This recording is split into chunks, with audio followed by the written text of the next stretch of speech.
Welcome students. तो बड़े programmes को एग्जीक्यूट करने की जो सबसे पहली टेक्निक है हमारे पास वो है ओवरले टेक्निक।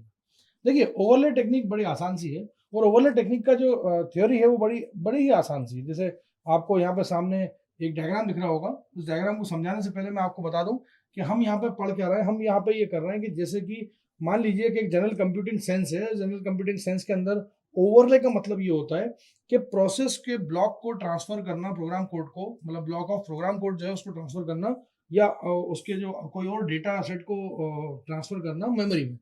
मतलब ये कि मैंने एक गेम डाउनलोड करा जो कि गेम का साइज है 10 GB, और मेरे पास रैम जो लगी है वो लगी है 8 GB की। लेकिन मेरा रैम जो है वर्चुअल मेमोरी के कंसेप्ट से वो बोलेगा कि ठीक है हम इसको सॉल्व कर देंगे बाय पोर्शंस, मतलब बाय पोर्शन। जैसे मान लीजिए उस गेम के अंदर 8 स्टेजेस हैं और 8 स्टेजेस एक साथ लोड करने की जरूरत नहीं है।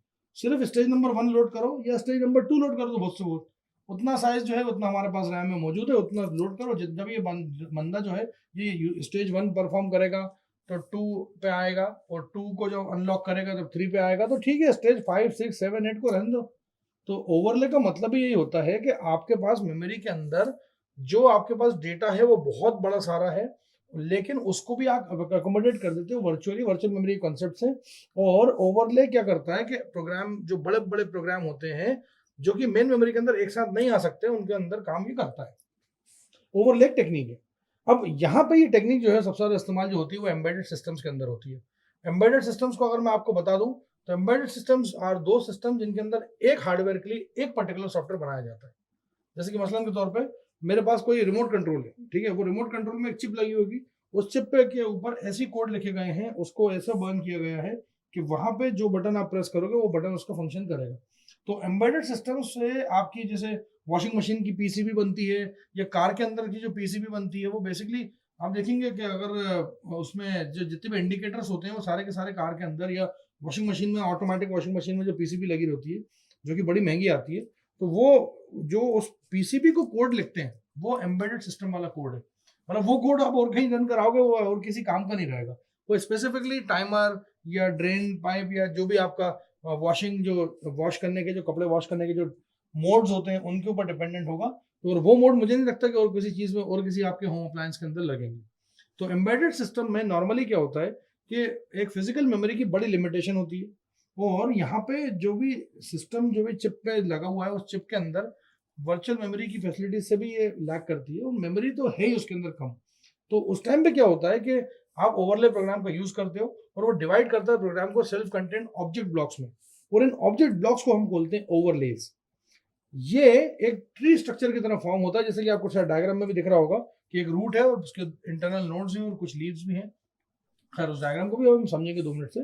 तो अब देखिए क्या है कि आपका यहाँ पे यह ट्री स्ट्रक्चर फॉर्म होता है जिसमें सिबलिंग सेगमेंट जो होते हैं, जैसे मान लीजिए अभी आपको ओवरले ए और ओवरले बी दिख रहा होगा, रूट सेगमेंट का ओवरले ए ओवरले, ये दोनों सिबलिंग है आपस में।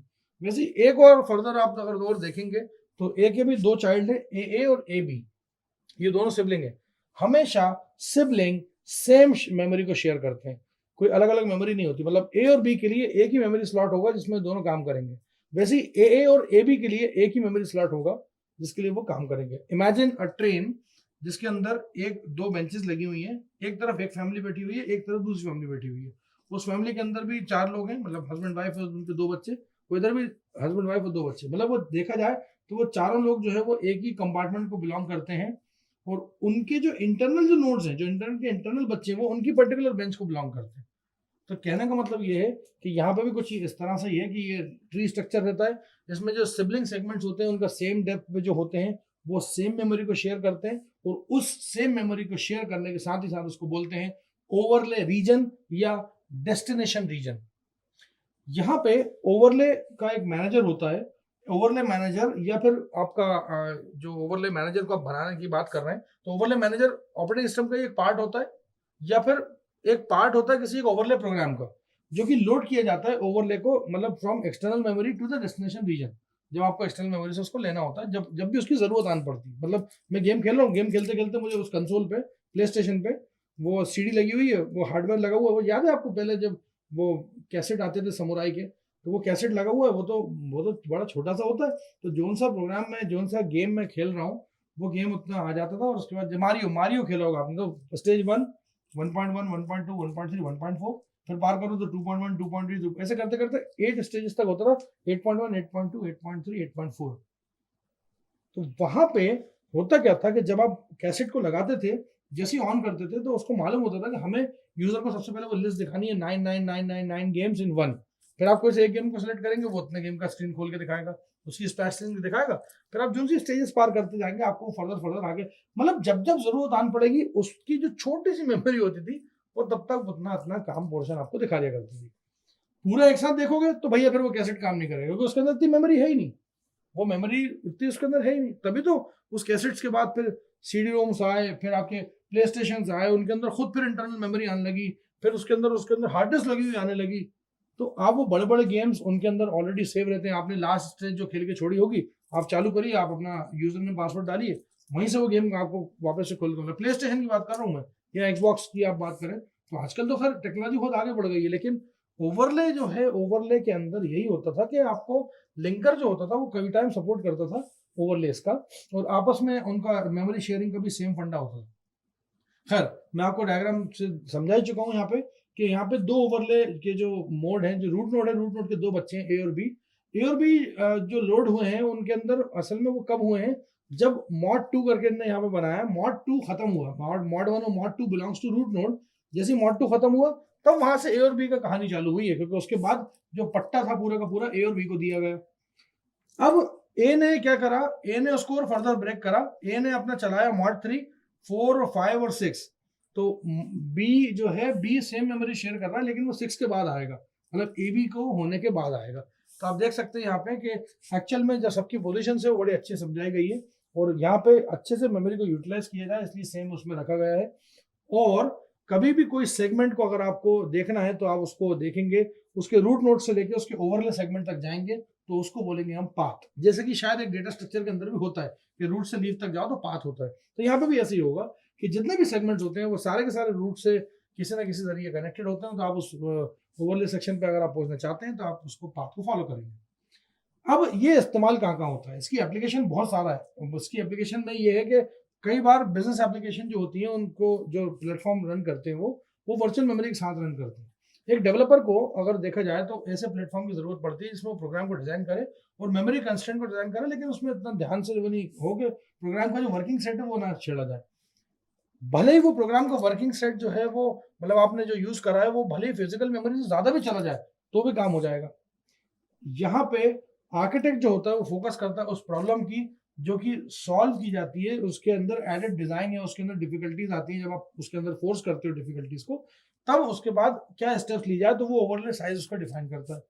यहाँ पे एक डिजाइनर जो होता है वो बेसिकली, ये टेक्निकल डिजाइनर की बात कर रहा हूँ मैं, जो सॉफ्टवेयर इंडस्ट्री में बड़ी बड़ी पोजीशन पे होती है ना, टेक्निकल डिजाइनर जो क्या होता है वो हाई लेवल प्रोग्रामिंग लैंग्वेज को यूज करता है, और वो पूरा का पूरा जो साइज है, साइज का मैटर जो होता है वो प्रोग्राम के टर्म्स में बात नहीं करता, मतलब उस पर्टिकुलर सेक्शन के लिए जो हाई लेवल प्रोग्रामिंग लैंग्वेज जैसे जावा या सी यूज करी उसने, तो उससे वो कंट्रोल जो होता है साइज का, जो ओवरले साइज का वो छीन लेता है। मतलब ये कि ऐसा नहीं है कि आपको ये प्रोग्राम रन कराना है तो आपको इतनी मेमोरी लगेगी, ऐसा नहीं है। वो मेमोरी से इंडिपेंडेंट उसको बना देता है ताकि वो ओवरलेज में डिवाइड हो सके और by portion by part bifurcate करके उसको काम निकाल सके। खैर हम तब भी ऐसा बोलेंगे कि एम्बेडेड सिस्टम्स के अंदर तो बहुत ज़्यादा यूजफुल है ओवरलेज, और स्मॉल जो इसकी जो कॉस्ट होती है वो काफ़ी प्रोसेसर की छोटी होती है जो कि एम्बेडेड सिस्टम्स के अंदर यूज होते हैं। मतलब आप अगर रास्पबेरी पाई भी खरीदने जाओगे तो बड़ा सस्ता से मिलेगा। और इसमें क्या होता है कि इसमें कोई मेमोरी मैनेजमेंट यूनिट नहीं होता। आप रास्पबेरी पाई या कोई आईओटी का कोई एम्बेडेड सिस्टम वाला कोई सर्किट लेने जाओगे ना तो इतना बड़ा मिलेगा ऐसे जैसे आप नॉर्मली कुछ लेके आ गए। वो सर्किट जो होता है वो, मतलब उसके अंदर खुद की कोई यूनिट नहीं होती। मुश्किल से एक आध जीबी अगर उसके अंदर आ जाए इनबिल्ट तो आ जाए, इससे नहीं। और एक आध जीबी आज की डेट में तो बिल्कुल भी कारगर ही नहीं है। आपने क्या मोबाइल फोन से 250 जीबी के जब आ रहे हैं तो आप सोचिए कि 1 जीबी का रास्पबेरी पाई क्या कर लेगा। यहाँ पे एम्बेडेड सिस्टम जो है वो रियल टाइम सिस्टम्स होते हैं और उसके अंदर ओवरले प्रोवाइड किया जाता है जो कि बड़ा ही डिटर्मिनिस्टिक रिस्पॉन्स टाइम देता है रादर देन पेजिंग। जो भी आप जैसे अब इसमें एग्जांपल अगर आप लें तो एक space shuttle primary avionics system होता है, सॉफ्टवेयर होता है जिसको हम पास बोलते हैं। वो क्या करता है, ओवरलेड प्रोग्राम को यूज करता है, प्रोग्राम्ड ओवरलेड्स को यूज करता है।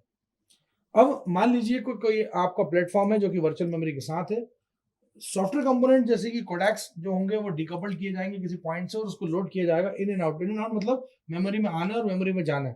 ये लाइन का मतलब ये है कि अगर आपका कोई भी प्लेटफॉर्म जो कि वर्चुअल मेमोरी कॉन्सेप्ट को बिलीव करता है, वो बोलेगा कि ठीक है आने दो, हमारे पास 2 जीबी होगा तो भी हम 10 जीबी में गेम चलाएंगे। वो सॉफ्टवेयर कंपोनेंट्स उस कोडेक को डिकपल्ड करते हैं, मतलब उनकी कपलिंग ऐसी होती है कि कौन सा वाला पहले आएगा, उसके बाद कौन सा आएगा, उसके बाद कौन सा आएगा, उसके बाद कौन सा आएगा। और जैसे जैसे उनकी कपलिंग होती है ना, वैसे वैसे मेमोरी में इन एंड आउट होता है। मैं गेम खेल रहा हूँ, मैंने स्टेज 1 क्लियर करी, stage 1 is highly connected with decoupled with stage number 2। तो जैसे मेरी स्टेज पास ऑन हुई, फटाक से वो समझ जाता है कि अब यूजर स्टेज 2 खेलने वाला है, अभी कंप्यूटर बंद नहीं करेगा, खेलेगा ही। तो उसको उठा के, मतलब सॉरी, वीडियो गेम खेलेगा और खेलने के बाद उसको स्टेज नंबर 2 दिखा देगा। तो ये जो इन, और हाँ, और एक और चीज, वो लोड तो कर देगा 2 को, 1 को कहेगा जाओ तुम्हारा काम हो गया, क्योंकि वो स्टेज क्लियर हो चुकी है। तो ये था एक ओवरले, मतलब एक बड़े सारे प्रोग्राम की एग्जीक्यूशन को करने का एक तरीका, ओवरले टेक्निक, जिसमें आप बड़े बड़े प्रोग्राम्स को बड़े आसानी से एग्जीक्यूट कर लेते हैं। Thank you so much.